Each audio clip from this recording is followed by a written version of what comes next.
Assalamualaikum warahmatullahi wabarakatuh. Selamat siang Bunda Yulia dan teman-teman semuanya. Kami dari kelompok 2 akan mempresentasikan hasil tugas kami untuk mata kuliah landasan pendidikan yang berjudul Pentingnya Landasan Pendidikan.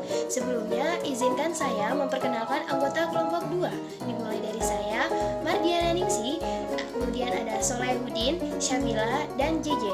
Untuk pembahasan pertama akan disampaikan oleh rekan kami yaitu Sabila. Kepada Sabila dipersilahkan. Perkembangan iptek jangan menggeser makna. Iptek adalah ilmu yang mempelajari tentang perkembangan teknologi berdasarkan ilmu pengetahuan. Dalam perkembangan global, ilmu pengetahuan dan teknologi berjalan beriringan membentuk sebuah kemajuan. Iptek mengalami perkembangan yang sangat pesat dalam 3 bidang, yaitu transportasi, komunikasi, dan informasi. Dan di Indonesia sendiri, perkembangan teknologi mulai terlihat pada tahun 1962, yang dimana pada tahun tersebut berdirilah TVRI, yang dimana merupakan stasiun televisi yang pertama di Indonesia. Pengaruh positif iptek bagi bangsa Indonesia yaitu seperti politik, ekonomi, sosial budaya, hukum dan pertahanan dan keamanan. Dan di sini saya akan menjelaskan tentang politik yang dimana meningkatkan hubungan diplomatik antara negara, memperluas hubungan kerjasama antar daerah. Dan bukan cuma itu, pengaruh negatif juga ada bagi iptek di Indonesia sendiri, yaitu seperti politik, ekonomi, sosial budaya, dan hukum pertahanan dan keamanan. Nah, sini saya akan menjelaskan tentang ekonomi yang dimana terjadi pengangguran bagi tenaga kerja yang tidak memiliki kualifikasi yang sesuai dengan yang dibutuhkan. Perkembangan iptek jangan menggeser makna, yang artinya iptek boleh saja berkembang di bangsa ini, tetapi makna atau dasar kita sendiri jangan pernah terlewatkan, yaitu dasar kita adalah Pancasila, yang dimana Pancasila memiliki nilai-nilai ketuhanan, kemanusiaan, persatuan, musyawarah dan mufakat, serta keadilan sosial, yang semua itu menjadi pedoman bagi masyarakat Indonesia untuk bertindak dan bertingkah laku. Pendidikan jangan melahirkan manusia yang merasa pintar tapi tidak pintar merasa, yang artinya pendidikan merupakan proses pembelajaran kebiasaan, keterampilan, dan pengetahuan manusia yang diteruskan dari generasi sebelumnya kepada generasi yang berikutnya dengan kurikulum yang telah berusaha mengadopsi semua kebutuhan belajar siswa, yang dimana juga tujuan pendidikan nasional dalam Undang-Undang Dasar 1945 versi amandemen yang pertama pasal 31 ayat 3 menyebutkan pemerintah mengusahakan dan menyelenggarakan satu sistem pendidikan nasional yang meningkatkan keimanan dan ketakwaan serta akhlak mulia dalam rangka mencerdaskan kehidupan bangsa yang diatur dengan undang-undang. Yang kedua, pasal 31 ayat 5 menyebutkan pemerintah memajukan ilmu pengetahuan dan teknologi dengan menunjang tinggi nilai-nilai agama dan persatuan bangsa untuk kemajuan, peradaban serta kesejahteraan umat manusia. Dan untuk hasil yang lebih efisien lagi adalah menerapkan pendidikan karakter, yang dimana 3 fungsi utama pendidikan karakter. Yang pertama, fungsi pembentukan dan pengembangan potensi. Yang kedua, fungsi untuk penguatan dan perbaikan. Yang ketiga, fungsi penyaring. Pendidikan membawa perubahan abadi. Pendidikan adalah alat pengubah dunia. Dengan adanya pendidikan, maka kehidupan akan terus berkembang seiring berjalannya waktu.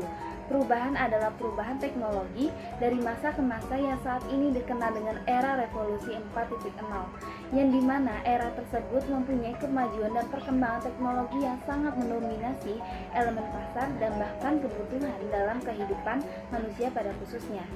Dan hasil yang nantinya dicapai adalah terciptanya sumber daya manusia yang kompeten dan sesuai dengan tuntutan pembangunan. Pendorong utama ini adalah perkembangan ilmu pengetahuan dan teknologi. Kemajuan yang sangat pesat tentang dunia diterapkan dan dikembangkan secara cepat dan meluas dalam berbagai bidang. Yang dimaksud pendidikan membawa perubahan abadi, yang dimana pendidikan sangat penting yang dapat mengubah dunia, karena semua ini adalah dilihat dari pendidikan dan hasil pendidikan terakhir. Dampak perkembangan dari iptek. Dampaknya antara lain perubahan cara pandang manusia terhadap manusia, cara pandang terhadap pendidikan, perubahan peran guru, peran dosen, serta perubahan pola hubungan antar mereka. Banyak orang tua, guru, dosen tidak siap menghadapi perubahan tersebut. Pendidikan mempersiapkan anak hidup. Perubahan ini sebenarnya disebabkan karena adanya tuntutan perubahan arah dan pola tujuan pendidikan, serta strategi untuk mencapainya. Manusia unggul yang dimaksud adalah manusia yang memiliki kompetensi yang dibutuhkan.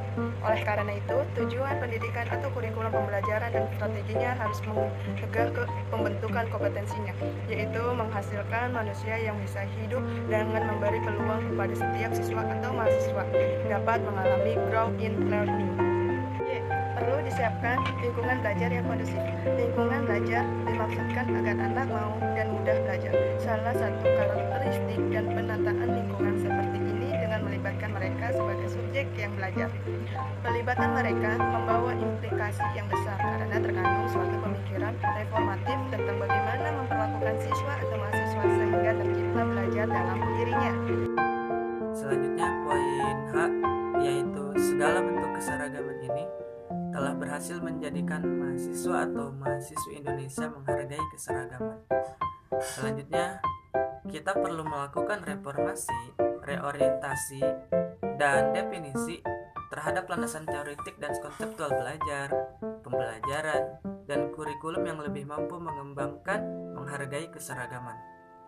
Selanjutnya, survei mengatakan dan bisa dipertanggungjawabkan kebenarannya, pendidikan Indonesia di mata dunia justru semakin terpuruk. Selanjutnya, Depdiknas tahun 2005 sampai 2009 mengatakan penurunan terjadi pada tahun 1995, yaitu peringkat ke 104, pada tahun 1995 peringkat ke 109, pada tahun 2000 peringkat ke 110, pada tahun 2002, dan peringkat 112 pada 2003, peringkat 111 pada tahun 2004, dan terakhir yaitu pada tahun 2005 yaitu peringkat ke 115. Selanjutnya, kita harus belajar dari Australia, Selandia Baru, Singapura, dan Korea Selatan, dan sebagainya. Kenapa pendidikannya begitu pesat? Karena mereka memiliki generasi yang tumbuh. Lalu, selain itu, kita juga harus belajar dari Malaysia dan Thailand yang dulu sama-sama mengalami krisis pendidikan. Mereka dapat mengatasi krisis pendidikan tersebut dengan cara-cara yang baru. Jadi, itulah poin-poin yang dapat saya sampaikan. Selanjutnya akan disampaikan oleh teman saya. Pendidikan perlu dikelola secara profesional. Pendidikan yang disebut pendidikan profesional bukan sekedar merupakan pekerja, melainkan juga untuk memahami konsep kaidah-kaidah yang harus dipahami dan disikapi. Kehadiran seorang profesional dalam bidang pendidikan perlu memusatkan perhatian pada landasan pendidikan. Tentu saja menjadi tuntutan, melainkan dalam konteks pendidikan menjadi keharusan. Jadi, kesimpulan presentasi hari ini adalah landasan pendidikan pada dasarnya merupakan paparan analisis kritis atau kaidah-kaidah dan kenyataan dasar. Secara lebih sederhananya, kaidah-kaidah tersebut merupakan dasar pengembangan upaya pendidikan dalam makna luas. Pemahaman akan landasan pendidikan akan membantu para calon pendidikan profesional untuk memikirkan persoalan ini dari tugas dan fungsinya secara lebih jelas.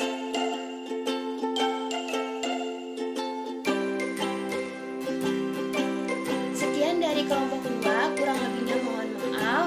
Dan untuk teman-teman yang ingin bertanya, silakan tulis di kolom komentar ya teman-teman. Terima kasih. Wassalamualaikum.